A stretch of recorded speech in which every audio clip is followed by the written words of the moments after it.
quoi. Ils ont raison. C'est ça. Ok, je crois que nous sommes live. Ouais. Attends, quoique. Ah si, je crois que c'est bon. Live. Ouais. Ok, attends. Bonsoir tout le monde. Ah si, t'entends un écho, c'est chez moi? Ouais, de ouf. Ah, je crois que c'est bon.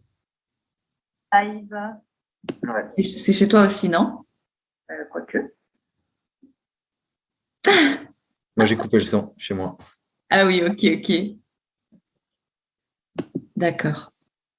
Bon, donc bonsoir tout le monde. Après avoir géré la technique, nous sommes là Allez. ce soir pour donc notre troisième papotage qui va être dans la continuité, j'allais dire, du dernier, parce que, en tout cas, on s'est inspiré des commentaires du dernier papotage des personnes qui ont abordé la communication vraie.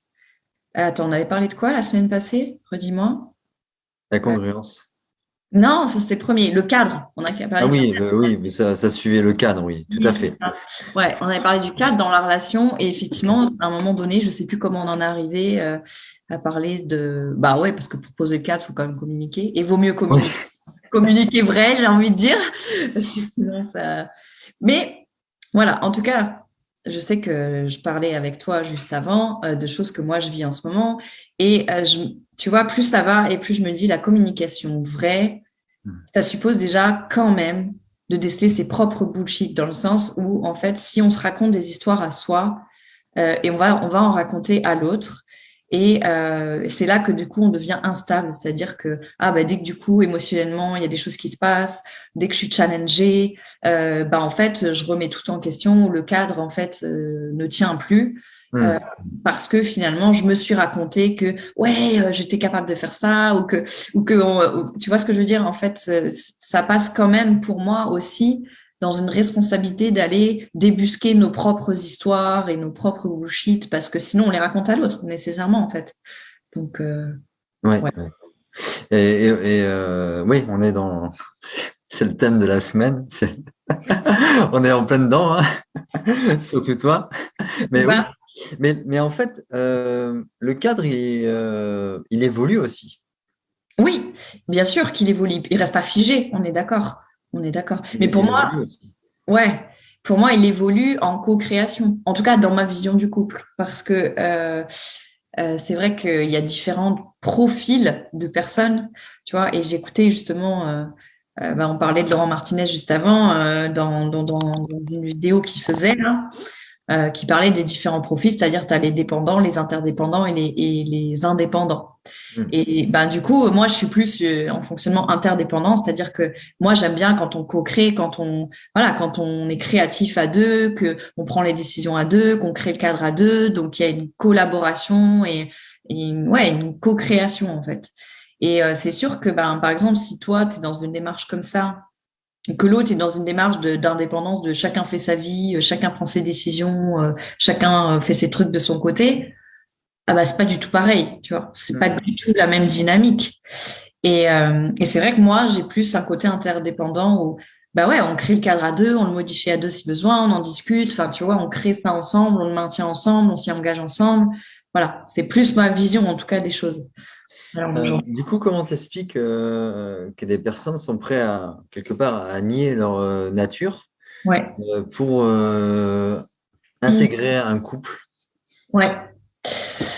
Ouais, alors ça, moi, ça me paraît assez évident dans le sens où, et c'est très humain, c'est que, on a tellement envie ou besoin ou la sensation de manquer des fois d'amour ou d'affection et en plus très souvent quand il y a le sentiment amoureux, c'est ce que je disais, c'est-à-dire que on a l'impression voilà de ça vient rejouer en fait des choses inconscientes, des choses de l'enfance, donc on a l'impression qu'en fait inconsciemment ça va pouvoir enfin être comblé en fait, que ce manque, que ce besoin d'amour va enfin pouvoir être comblé.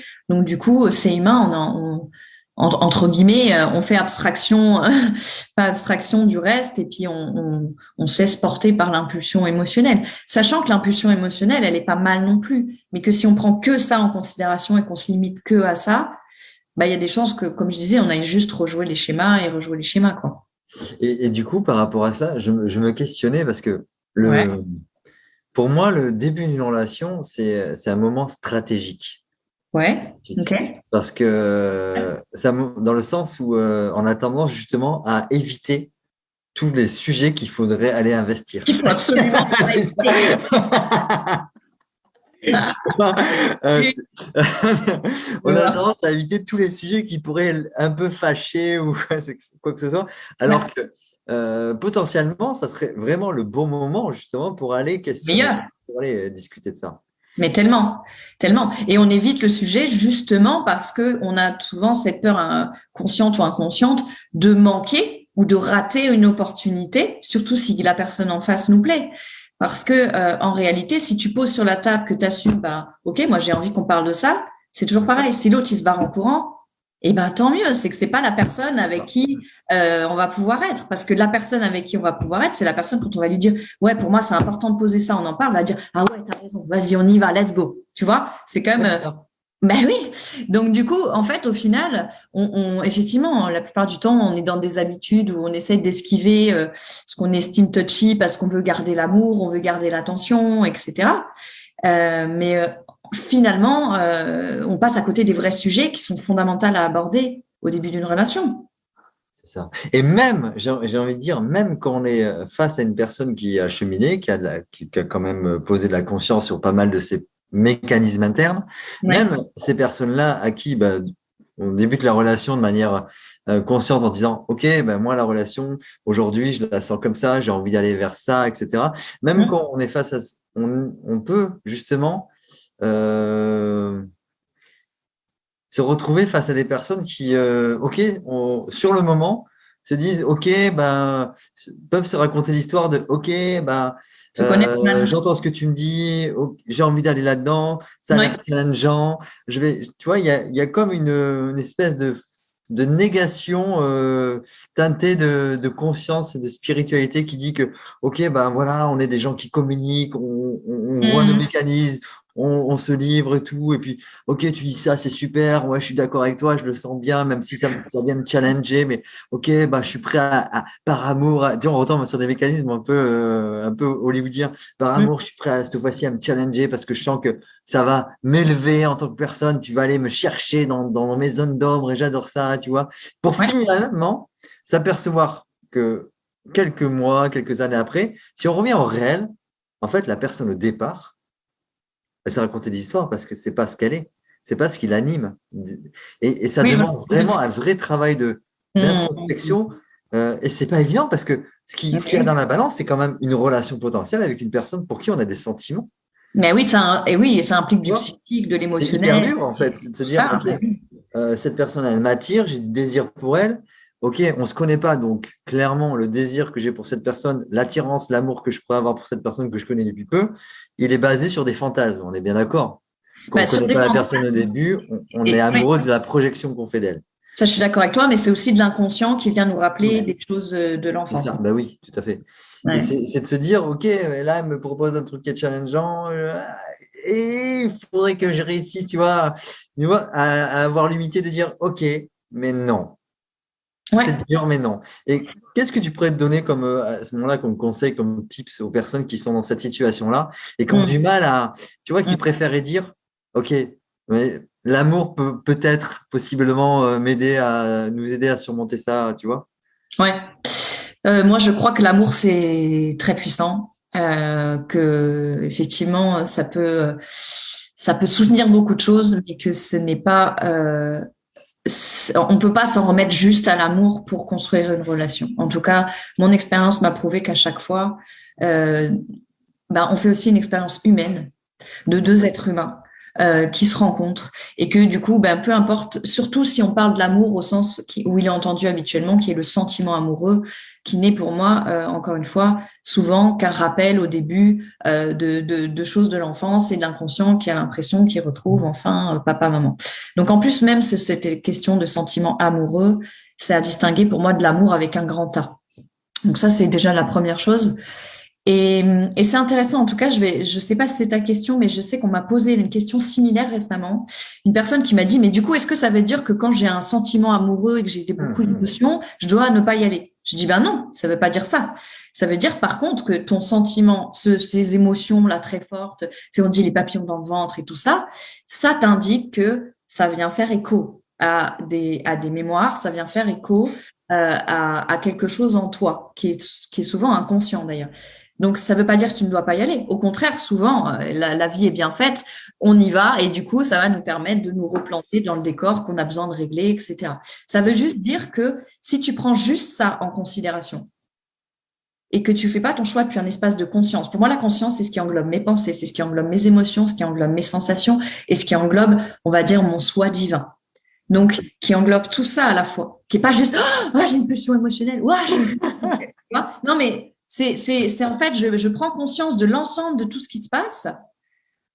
Ok, je vois qu'il y a ce côté émotionnellement, je me sens amoureux, je me sens amoureuse. Qu'est-ce que ça vient m'indiquer? Ça vient m'indiquer qu'il y a de fortes chances qu'à un moment donné, surtout si je me base sur je me sens bien, parce que souvent on parle des émotions négatives, mais je me sens hyper bien et tout ça, nanana. Bah, des mois après, ça donne mon Dieu, je suis de nouveau dans les mêmes schémas et tout ça. Mais oui, parce que si tu t'es juste basé sur ton ressenti émotionnel, sur je me sens bien, c'est sûr que tu es en train de retourner dans les vieux schémas parce que c'est juste j'ai l'impression que je retrouve quelque chose. Donc, du coup, si tu te bases que sur ça, et qu'il n'y a pas par ailleurs une conscience, un cadre, ton moi supérieur, etc., il y a de fortes chances que les schémas se répètent. Mais par contre, ça ne veut pas dire qu'il ne faut pas y aller s'il y a de l'émotionnel. Ça veut juste dire que l'émotionnel indique qu'à un moment donné, je vais probablement être confrontée à des vécus, à des traumas, à des blessures que j'ai connues dans mon enfance. Et là, si le cadre est suffisamment conscient et sécurisant, je peux avoir l'opportunité de les guérir et de les transcender un peu plus. Ou alors, c'est ce qu'on appelle les relations dites toxiques, même si j'ai horreur de ce mot-là, parce que moi, toute relation, au sens profond et sacré, dans le sens où elle nous ramène à nous-mêmes, elle nous ramène à nous affirmer, elle nous ramène à nous connaître mieux.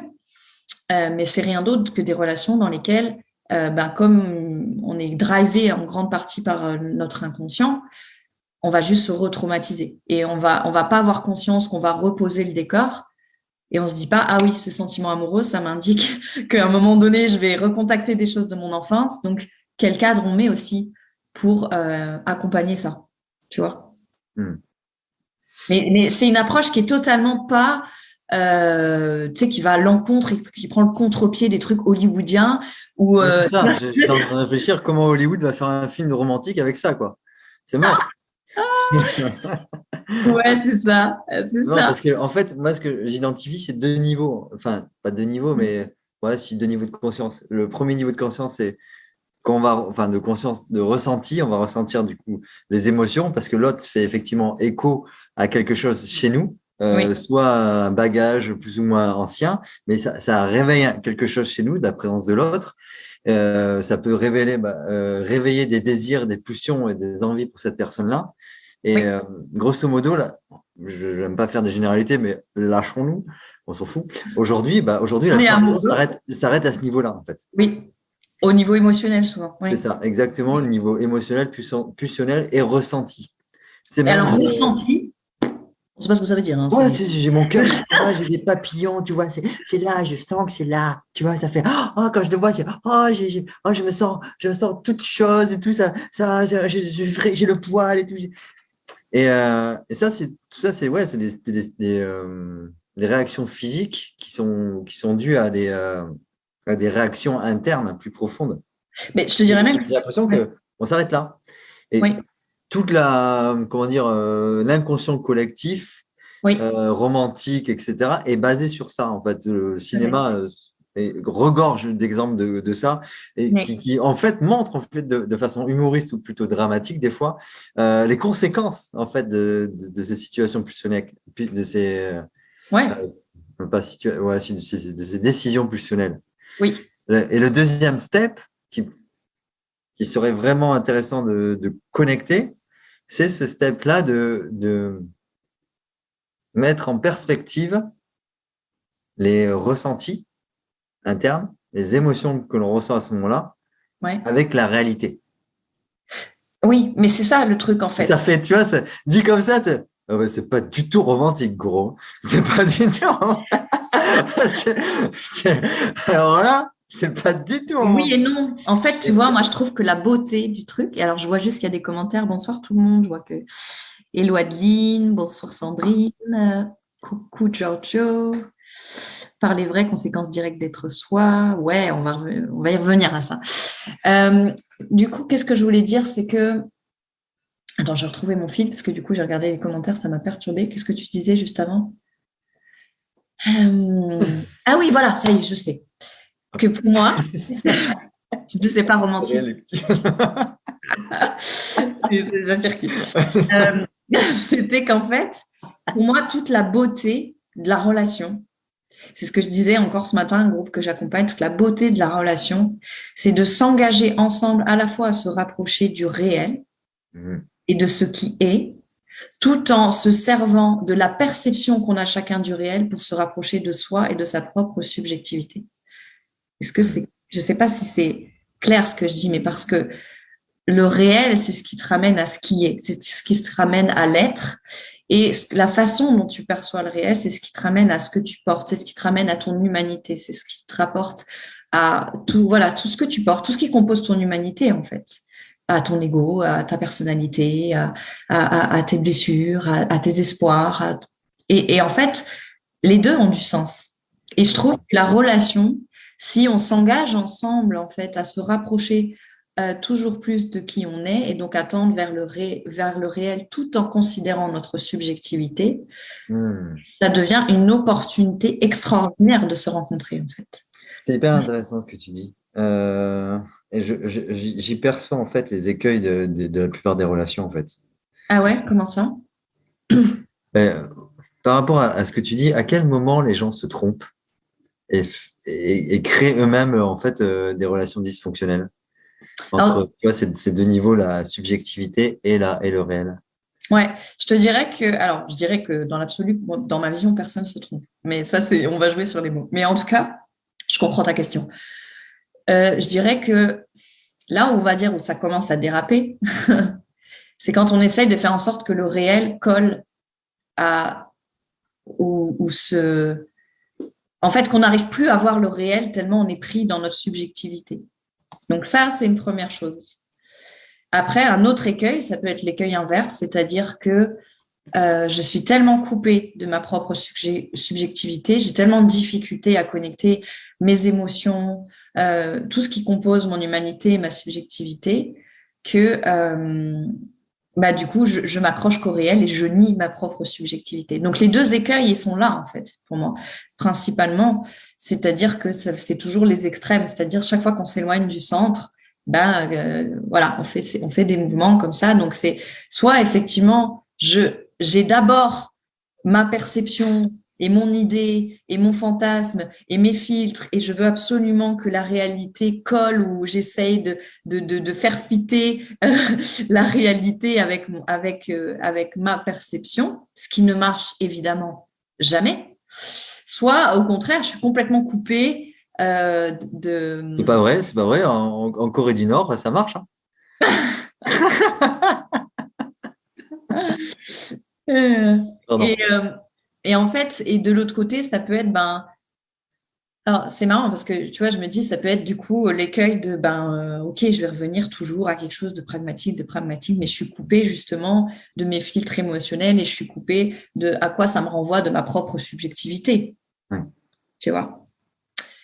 Et c'est les deux écueils du féminin et du masculin blessé. C'est-à-dire que le masculin blessé, ben lui, je parle bien de polarité, hein, je ne parle pas d'homme ou de femme ici, hein, mais la polarité masculine dans sa dimension blessée euh, mentalise, rationalise, se coupe beaucoup du monde émotionnel, va beaucoup dans l'ego spirituel, etc. Et que le féminin blessé, ben, au contraire, se perd dans ses perceptions émotionnelles et confond la réalité avec ses sensations, ses émotions, ses empreintes émotionnelles, etc. Parce qu'il y a ça aussi, c'est que souvent on parle de sensations, mais souvent les sensations sont rien d'autre que des empreintes émotionnelles dans le corps. Et les sensations, pour moi, c'est, si on se réfère à nos sensations, c'est aussi ben, juste qu'est-ce que je vois, qu'est-ce que j'entends, tu vois, qu'est-ce qui se passe vraiment, qu'est-ce que je peux saisir avec mes 5 sens. Et la plupart du temps, quand on parle de nos sensations, on parle de nos empreintes émotionnelles dans le corps. Exactement. Et c'est deux choses différentes. Tu vois, c'est comme dans une situation où tu peux dire, je vois que l'autre me dit t'es bête. Voilà, je prends un exemple. Voilà. Donc ça, c'est ce que j'entends. C'est mes sensations, c'est ce que je vois, c'est ce que j'entends. Là, c'est mes sensations. Par contre, ça me fait une boule au ventre quand l'autre me dit t'es bête. Ça, c'est mon empreinte émotionnelle dans le corps. Et ça parle de moi. Et c'est deux choses différentes. Et en fait, rien que ça, on a un mal fou, des fois, à faire la distinction et le discernement. Et ouais, c'est ça. Et en fait, il y a une sorte de confusion, en fait. C'est ça. Une sorte de confusion. Et ça me fait penser à quelque chose que tu disais tout à l'heure. Je vais juste checker les commentaires parce que j'aime bien voir s'il y a des gens.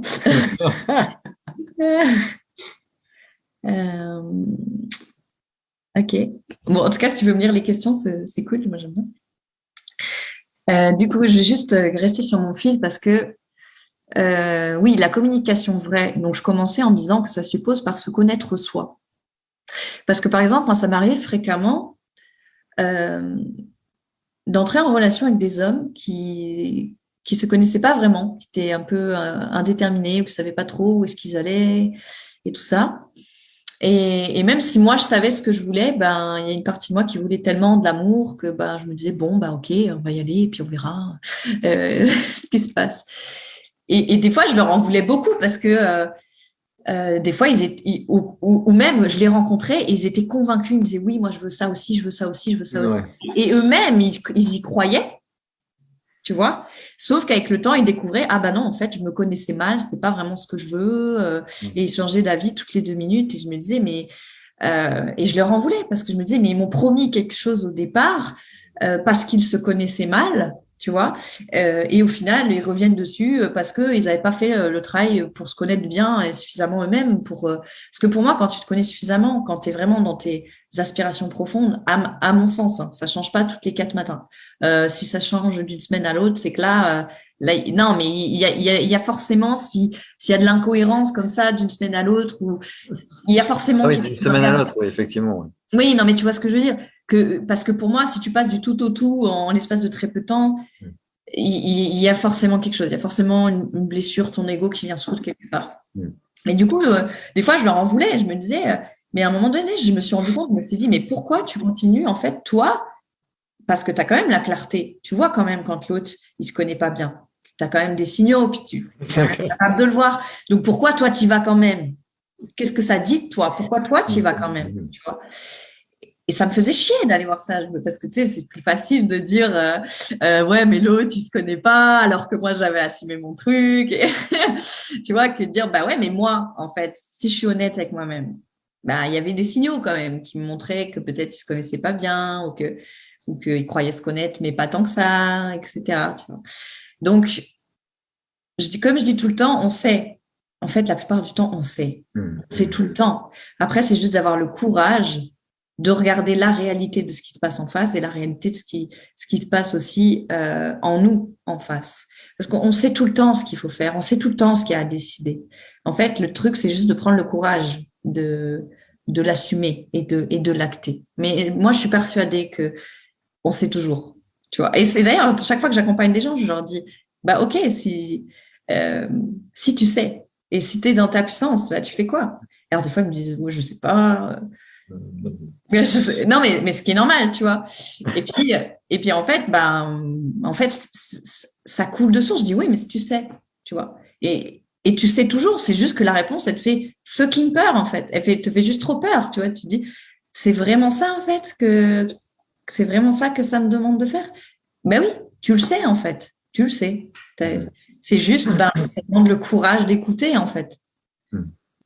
Et moi, je dis toujours ça, en fait. Moi, je fais rien d'autre que d'aider les gens à se reconnecter à leur courage de s'écouter. Mais les réponses, ils les ont. Ouais. Oui, c'est ça. C'est ça. Il y a toujours cette porte qui contient les peurs qu'on veut absolument pas ouvrir. Ben oui. Et pourtant, les réponses sont derrière. Et oui. Et des personnes peuvent passer des vies en fait, à rester dans la pièce sans ouvrir la porte parce que bah ça fait peur. En fait, presque ils ont peur ils savent même pas de quoi ils ont peur. Ils perdent presque la raison de leur peur, mais elle est là quand même. Oui, mais parce qu'elle est inconsciente souvent, en plus, c'est ça le truc, c'est, tu sais, quand tu as des traumas, en plus des trucs qui viennent du transgénérationnel et tout, tu as des trucs qui se fichent dans le corps, tu sais pas pourquoi, ton corps, d'un coup, il y a un déclencheur qui te rappelle de loin le truc, pouf, il se met en état de survie, tu as mal partout, tu vois, c'est quand même, bah ouais, c'est ça. Et comment alors? J'essaie de recentrer le débat. Viens là le Oui, débat. Viens ouais. là. Viens là le On sujet. n'est Là, pas du viens tout sur là. la Non mais, communication vraie, non, là, mais mais on est oui, à peu oui, près dans le cadre. oui, Mais c'est pour ça qu'il ne faut pas trop partir. c'est Euh, bien, tu me recadres. tu vois. Euh, Oui, comment on fait oui.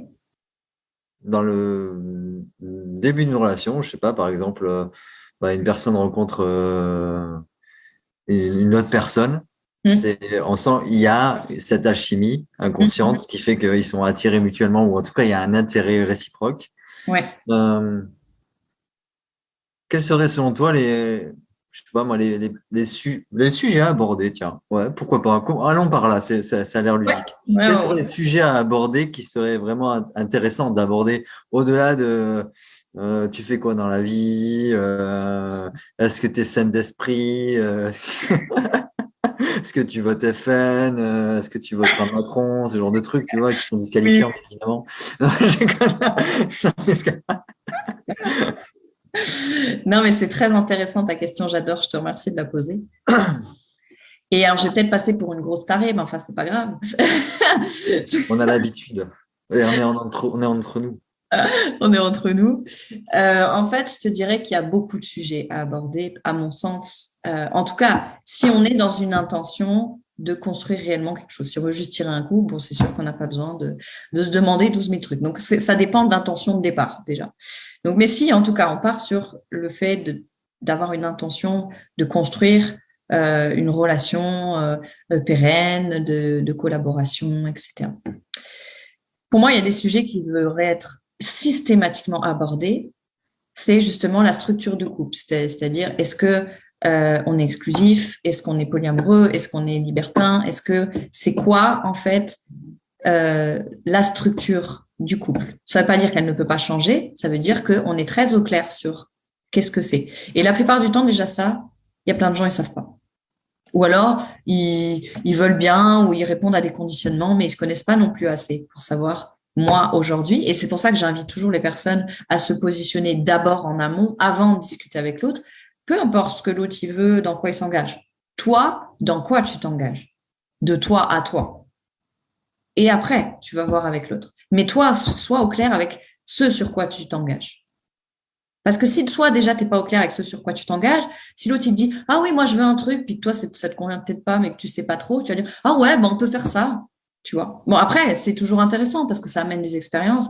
Et puis, en expérimentant ce qui te convient pas, bah, tu sais que ça te convient pas. Et du coup, ben non, mais c'est vrai, ça a quand même du sens. Et puis après, du coup, tu sais mieux te positionner, tu vois. Ben, tu sais, quand tu es allé plusieurs fois dans des trucs que ça te convient pas, tu te dis, bon, bah, ok, la prochaine fois, je sais que j'arrive et je sais que ça, c'est important.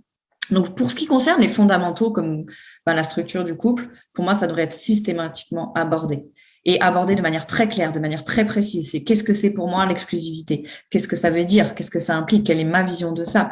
Qu'est-ce que c'est pour moi le polyamour? Qu'est-ce que ça implique? Quelle est ma vision de ça? Comment je gère ça? Comment je veux gérer ça? Tout ça, pour moi, ça devrait être hyper clair, tu vois, dès le départ.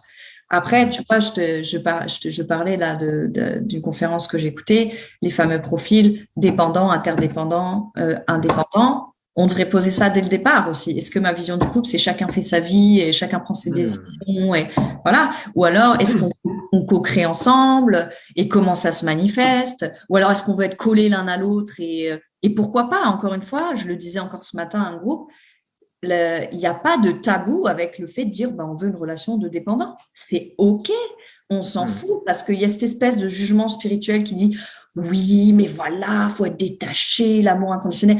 Mais on s'en branle, si toi, ce qui te correspond, c'est une relation comme ça dans l'instant et que tu en as besoin à ce moment-là, mais c'est ça le plus important en fait. C'est ça le plus important. Et si deux dépendants, ils sont contents d'être ensemble comme ça, et ben let's go, qu'on leur foute la paix, tu vois. Non, mais parce que ça me gonfle, ce truc, tu vois, de... je suis en mode... Voilà, et, tu sais, cette espèce d'idéal spirituel de la relation qui fait qu'on ne s'autorise plus à s'écouter soi. Voilà, c'est juste être très au clair avec ces choses-là, Ouais. être très au clair avec, moi, c'est quoi ma vision de la relation, qu'est-ce qui est négociable et qu'est-ce qui ne l'est pas. Parce qu'il y aura toujours des Ça, choses c'est à important, c'est hyper important. Ça. voilà. Et il y aura toujours des choses à négocier. On ne va jamais trouver la personne qui est à 100%, on se rejoint sur tout. Et c'est ça qui est intéressant, c'est ça la richesse du couple, c'est que il y a des choses qu'on va créer ensemble, on va trouver des nouvelles choses, on va créer. Voilà. Et c'est ça la richesse. Mais par contre, sur ce qui est structurel, fondamental et qui est non négociable, il faut connaître ces non négociables. Moi, à l'heure d'aujourd'hui, l'exclusivité sexuelle, c'est non négociable. Mais c'est moi. Ça ne veut pas dire que c'est bien, que c'est pas bien. Ah, attends, je crois que j'entends un... Ça veut juste dire que moi, je me connais suffisamment pour savoir qu'aujourd'hui, c'est quelque chose qui est fondateur et qui est super important pour moi. Après, quelqu'un d'autre, ça va être un autre fonctionnement. Mais c'est quelque chose, à l'heure d'aujourd'hui, si quelqu'un, il me dit, peu importe à quel point il me plaît, ouais, moi, je suis en mode libertinage, je vais dire, ok, c'est bien, mais bon, moi, on va pas aller plus loin. Point. Mais c'est aussi parce que je me suis fait mal et me suis fait mal. C'est pour ça que je disais, ça a du sens des fois. Ça sert à rien de lutter non plus contre quand on est poussé plus fort. De toute façon, notre inconscient, il est plus fort que nous. C'est 90%. Donc, plus fort que tout dans un truc, on y va et puis on va comprendre ce qu'il y a à comprendre de toute façon. Yes. Merci. Merci pour... Non, mais c'est des clés qui sont hyper intéressantes à creuser.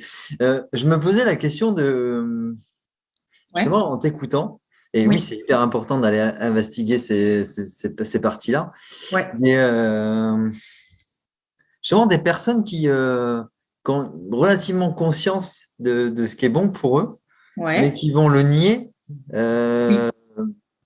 tu vois, pour se vendre, pour vendre une belle image d'eux à la personne qui est en face. Tu bien vois sûr, bien sûr. Mais oui. C'est ce qu'on a. Oui, oui. Et du coup, ça crée une double déception parce qu'à un moment donné, la personne, elle se ment à elle-même, donc forcément, pareil, cocher, elle ment à l'autre. Et tôt ou tard, le rôle qu'elle va investir, ça va lui bouffer de l'énergie et au bout d'un moment, elle ne pourra plus porter ce rôle-là et ça va se savoir dans la relation. Et l'autre, du coup, elle va se sentir trahie parce qu'elle va sentir qu'il y a eu mensonge sur le contrat depuis le début parce que tu es démasqué, vilain, chenapan. Oui, chenapan. C'est ça, mais c'est ça, et c'est là qu'on tombe dans la manipulation, même si on ne le fait pas avec une mauvaise intention, mais c'est une forme de manipulation, en fait. Oui. Mais oui. Et par rapport à ça, j'ai l'impression que finalement, c'est dès le départ, il y a la personne qui se ment à elle-même et l'autre, en fait, quelque part, qui consent. Voilà, c'est ça. Mais bien sûr, ça se joue à deux. Parce que, en fait, encore une fois, quand je dis on sait tout, moi, si je suis honnête avec moi-même, chaque fois qu'un mec m'a vendu du rêve, je veux dire ça comme ça, il y a une partie de moi qui le savait. Mais j'y consentais parce que j'avais envie d'y croire. Parce que j'avais envie d'y croire à cette histoire. Ouais. Ben oui, mais c'est ça. Je veux dire, ça se joue à deux. Pour moi, on n'est pas victime, en fait, des gens qui manipulent. Et je veux dire, on est tous manipulateurs à certains endroits. Il faut arrêter de se la raconter aussi. Donc, en fait, on consent toujours d'une manière ou d'une autre à ce qui se passe, en fait. Ouais. Mais un autre truc que je voulais dire, qui me vient là, c'est que ce qui me semble hyper important d'aborder au début d'une relation aussi, c'est parce que souvent on parle de plein de valeurs, le respect, la bienveillance, je sais pas quoi. Sauf que la plupart du temps, on ne sait pas par quelle manière et par quelle stratégie, je veux dire, on se sent respecté, on se sent aimé, on se sent dans l'écoute ou dans la bienveillance. Parce que pour quelqu'un, ça veut dire encore une fois quelque chose et pour l'autre, ça veut dire autre chose. Et en fait, de définir et de partager clairement à l'autre, moi, je me sens aimée quand ça. Des choses concrètes, tu vois. Moi, je me sens importante quand ça. En fait, mais ça demande une connaissance de soi précise. C'est pas juste, ouais, moi, j'ai besoin de me sentir important. Ouais, mais l'autre, il faut quoi avec ça parce que, oui, non, mais l'autre, il va peut-être faire que lui va lui faire se sentir important, qui n'est peut-être pas du tout la même chose que ce que l'autre va lui faire se sentir importante. Et c'est d'ailleurs souvent ce qui se passe dans les couples. Il y a une frustration mutuelle parce qu'ils ont l'impression qui se donnent chacun de l'amour ou du respect ou de la bienveillance, mais parce qu'ils le font de la façon dont eux, inconsciemment, aimeraient le recevoir, mais qui n'est pas la façon qui nourrit l'autre. Donc ça, c'est aussi tout un sujet, c'est se connaître suffisamment pour pouvoir communiquer clairement à l'autre. Bah, tel truc, c'est connaître suffisamment mes déclencheurs, mes blessures. Tel truc, ça me déclenche, tel truc, ça me fait mal. Tel truc précis, ça me nourrit, ça me fait me sentir importante, ça me fait me sentir aimée. Tu vois. Et ça, c'est des choses qu'on n'aborde pas non plus au début d'une relation. C'est-à-dire que forcément, parce qu'au début d'une relation, souvent, c'est nourri naturellement et on n'a même pas besoin de se poser la question parce qu'on est dans l'état fusionnel de lune de miel et tout ça, où du coup, des fois, on va naturellement avoir des comportements qui font que ses besoins sont nourris chez l'autre. Mais à petit, avec le temps, si on ne se connaît pas bien et si on n'a pas appris à vraiment comprendre comment on fonctionne, ça peut petit à petit... j'allais dire, se détériorer, en fait. C'est ça. Complètement. Ouais. Et moi, ouais, pardon, vas-y, t'as dit un truc. Non, ce que j'allais dire, c'est que ça, moi, je le vois avec ma chérie sur certains comportements et des choses sur lesquelles elle est beaucoup plus pointilleuse que moi sur certains petits trucs qui viennent me chercher parce que je sens que c'est pour elle sa façon de se sentir respectée. Un truc tout con, hein. Par exemple, elle utilise une cuillère différente pour le miel et pour la confiture. Moi, je n'en ai rien à foutre. La même cuillère pour Et pour elle, non, c'est important voilà, parce que faut pas mélanger le miel avec la confiture, enfin bref, ou la moutarde avec la mayonnaise. Ouais. Et j'ai bien identifié que pour elle, c'était une façon, en fait, elle demandait, en fait, du respect par rapport à sa façon d'être, ses procédures, etc. Et moi, c'est venu me chercher parce que du coup, ça a activé un petit peu mon enfant rebelle et c'était pas naturel au début d'utiliser plusieurs cuillères. Enfin, c'est un exemple complètement débile, mais c'est pas débile, c'est hyper intéressant. Mais oui. Et à un moment donné, on s'est posé et voilà. Et moi, je lui ai dit, je vois que c'est important pour toi et pourquoi c'est important pour toi, en fait. Elle m'a dit parce que elle m'a un peu expliqué voilà, il y a tout un bagage culturel derrière de ce qu'elle a appris de ses parents, etc. Et que pour elle, c'était une façon elle aimait bien que sa maison soit propre, bien rangée, etc. Que les choses soient à leur place et que pour elle, c'était une preuve elle avait besoin de ça pour se sentir respectée dans sa maison. Okay. C'était super intéressant, tu vois, de poser ça et de se poser. Et moi, ça m'a apaisé aussi de pouvoir c'est vrai. Et j'ai acté ça aussi. J'ai dit, OK, t'as raison, c'est tes règles à toi. Et ça serait pas respectueux, moi, d'arriver avec mes pratiques comme ça et d'essayer de te les imposer par rébellion ou par opposition. Alors que toi, tu as ta façon de faire et on peut l'investiguer. Et à partir de là, du moment qu'on arrive à poser à plat de manière calme, mais nos différentes façons de faire, on peut déjà commencer de façon créative à trouver d'autres façons de faire. Et tant qu'on reste dans l'opposition, ça va juste nourrir une opposition grandissante qui va se cumuler à d'autres oppositions grandissantes qui va finir par jouer au frisbee avec les assiettes. Oui, tout à fait. Et j'utilise ce que tu dis là. Alors, je te remercie pour ce partage, c'est très intéressant. Moi, je trouve que c'est pas anodin. Moi, je trouve que c'est à travers les, entre guillemets, petites choses comme ça. Non, mais c'est vrai que tout se joue et je le dis sans cesse aussi que aux personnes que j'accompagne, on banalise beaucoup trop justement ce genre de petits événements ou de petites émotions. Tu vois, on parlait de l'échelle émotionnelle. Tu peux partir d'un truc qui a l'air insignifiant et tu vas déterrer des trucs d'une profondeur hallucinante. Donc, du coup, ça, c'est une tendance, j'allais dire justement occidentale aussi de l'ego qui veut genre faire comme si, il y a des choses qui étaient en fait, voilà, rester à la surface des choses, mais en réalité, tout est une opportunité de profondeur et de mieux se connaître. Bon, petite parenthèse. Mais ce que je voulais dire par rapport à ce que tu partages là sur la communication vraie, c'est que la communication vraie, pour moi, ça suppose, déjà, effectivement, on parle de vrai, donc de dire la vérité. La vérité sur les faits, la vérité sur ce qu'on pense, la vérité sur ce qu'on ressent, la vérité sur ce qui se passe en nous.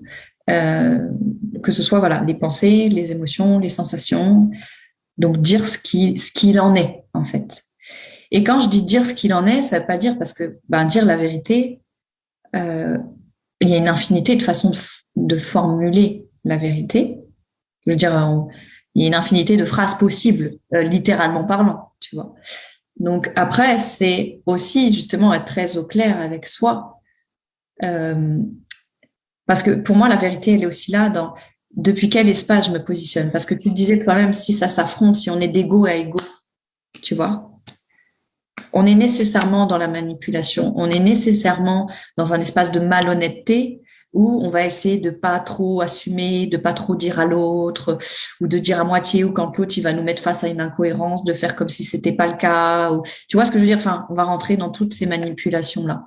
Donc en fait, pour moi, la communication vraie, c'est pas juste des techniques de communication où je sais que je vais exprimer mon sentiment, mon besoin, ma demande. C'est super, non mais c'est génial, moi j'adore ça, mais c'est aussi depuis quel espace ça part et c'est quoi mon intention profonde qui accompagne ça, parce que tu peux utiliser toutes les techniques de communication que tu veux, si ton intention c'est de faire comprendre à l'autre qu'il a tort, ou tu vois ce que je veux dire. Mais non mais voilà, après c'est juste ça, et c'est pas, encore une fois, c'est pas mal, c'est juste que ben, ça va pas du tout créer la même chose.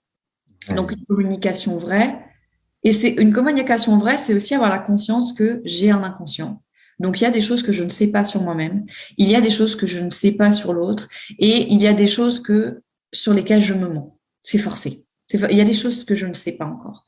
Et donc, c'est aussi avoir l'humilité de dire, bah, OK, cet espace de communication, euh, j'ouvre la possibilité dans cet espace-là de découvrir aussi ces zones d'ombre, ces angles morts aussi chez moi à travers la communication.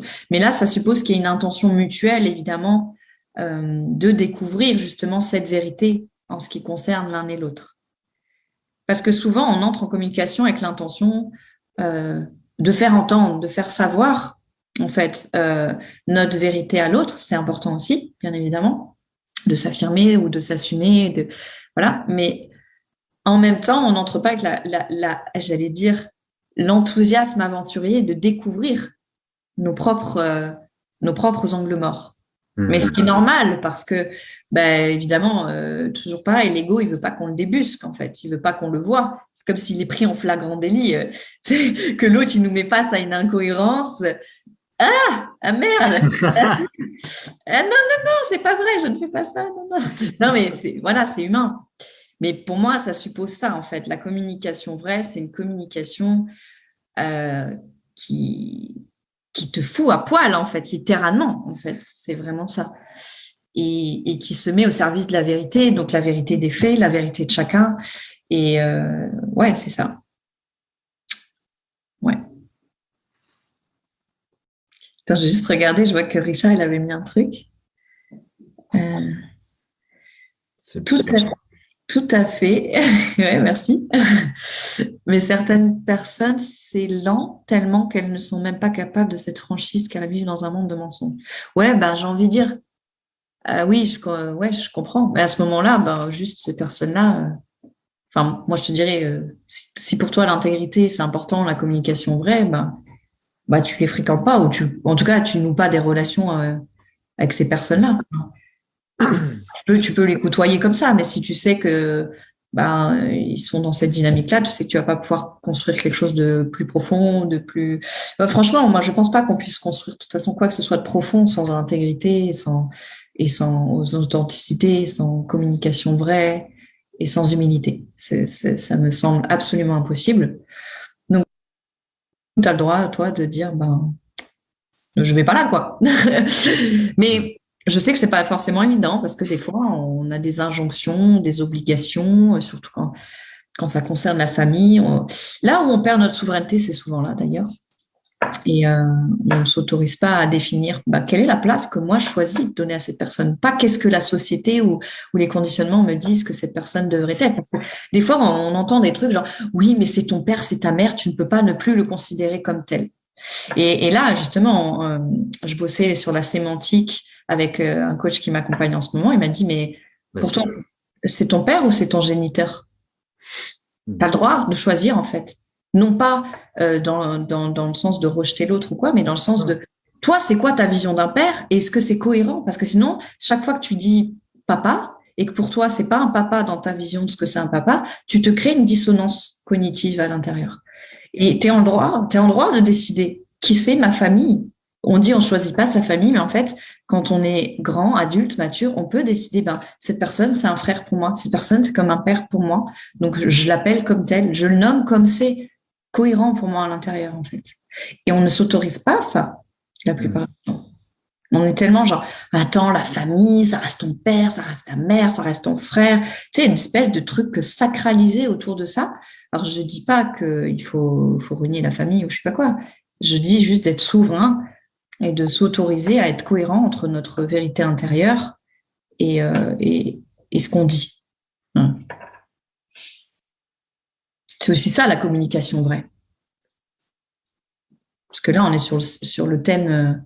Ah oui, oui. Non, mais je t'ai pas repris. Hein. Ouais, Je t'ai pas dit, ah, tu t'en vas trop loin. Non, non, là, tu étais à fond sur le thème, clairement, parce que la communication vraie, elle commence par être vraie avec soi. mais Elle oui. commence par arrêter de se mentir à soi-même. Et aborder le sujet, c'est un peu le level, le high level, qu'on commence à aborder le sujet des relations avec la famille.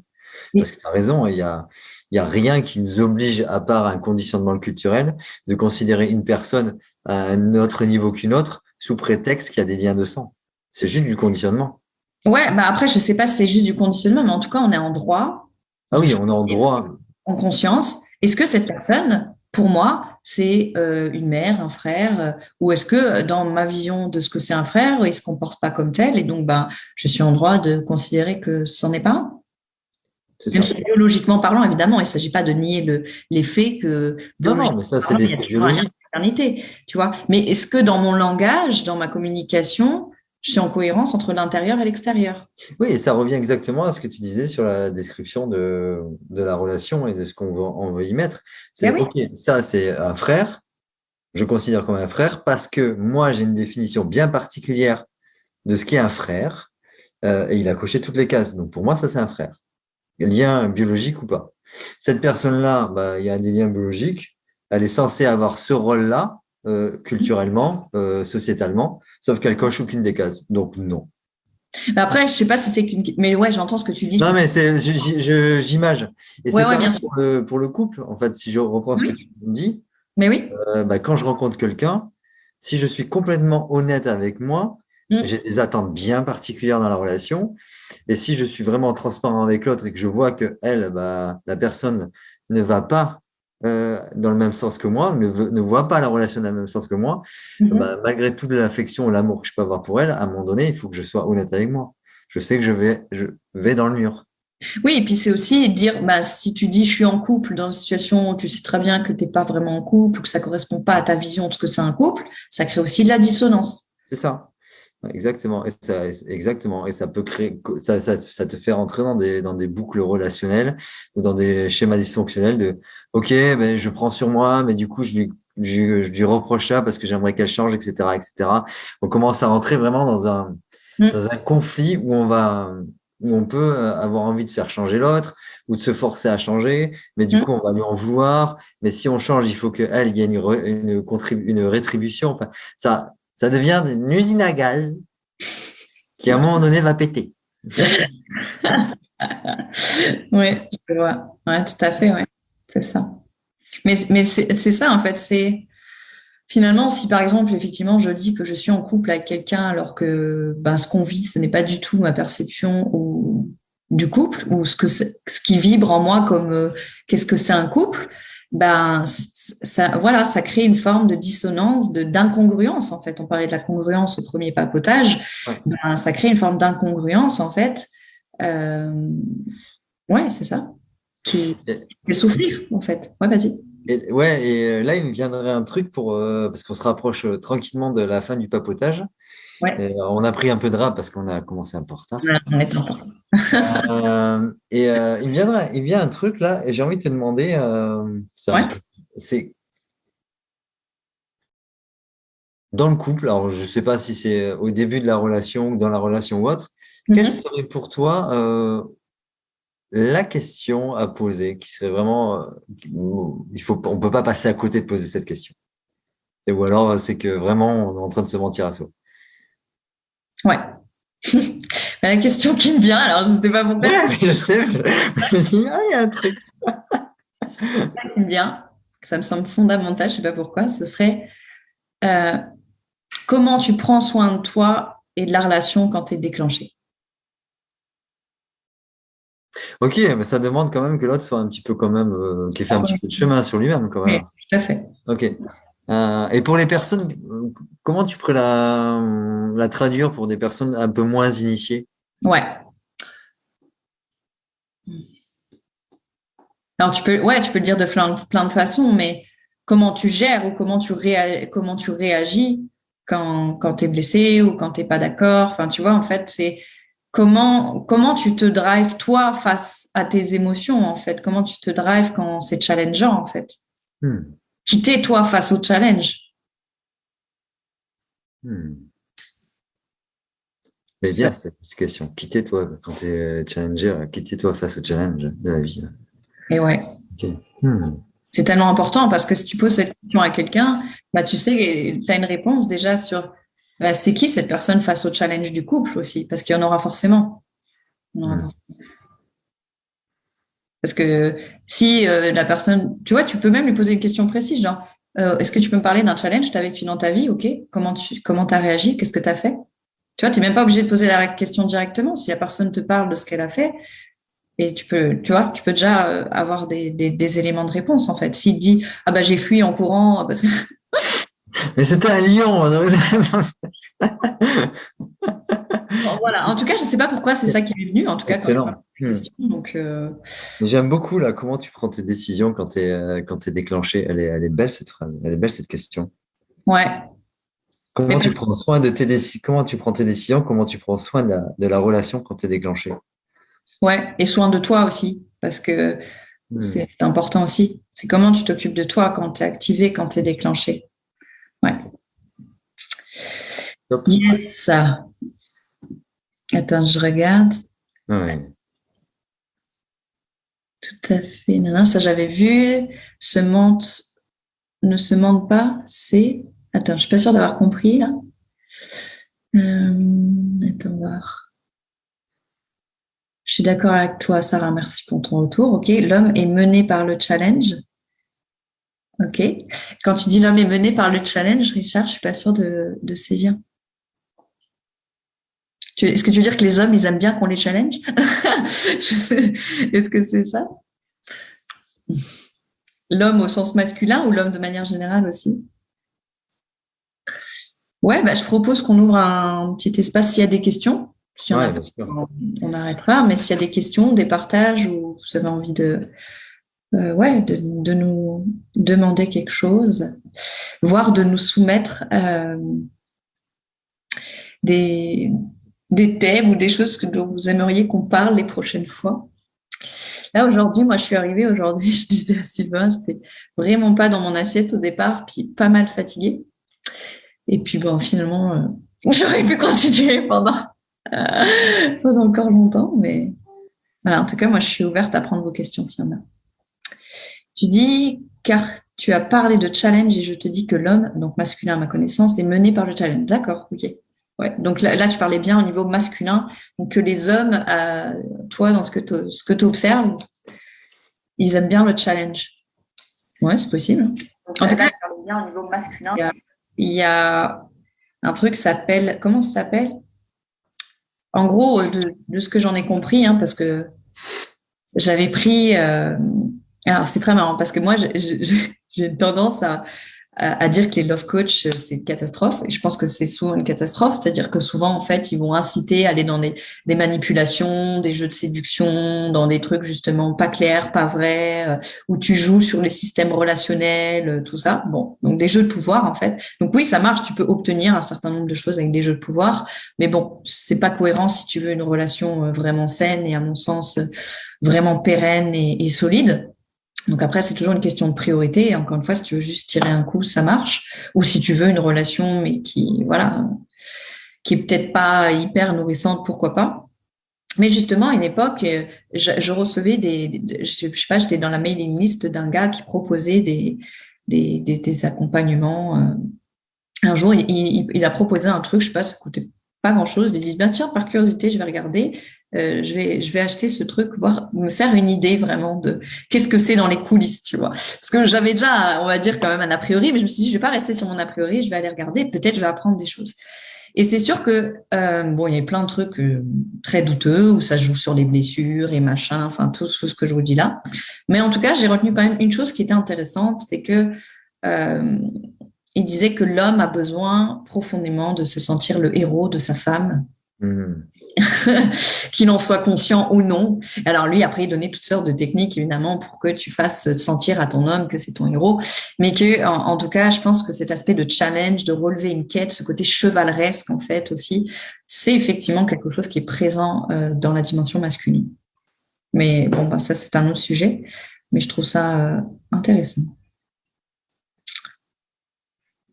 Voilou, voilou. Eh ben, c'était Riche, hein? c'était dense, c'était riche. Pour quelqu'un qui arrive fatigué, C'est ça. putain, on a abordé plein de sujets. Putain, Ouais. ce Ouais, soir, c'est ouais, t'as lâché plein de super clés, quoi. plein de pépites, ouais, c'est vrai. Ouais, Ouais, vraiment. carrément. Oui, oui, oui. Bah, en tout cas, merci à ceux qui étaient là. Merci à ceux qui le verront en replay. N'hésitez pas à le noter, hein. Ouais, Hashtag live, hashtag replay.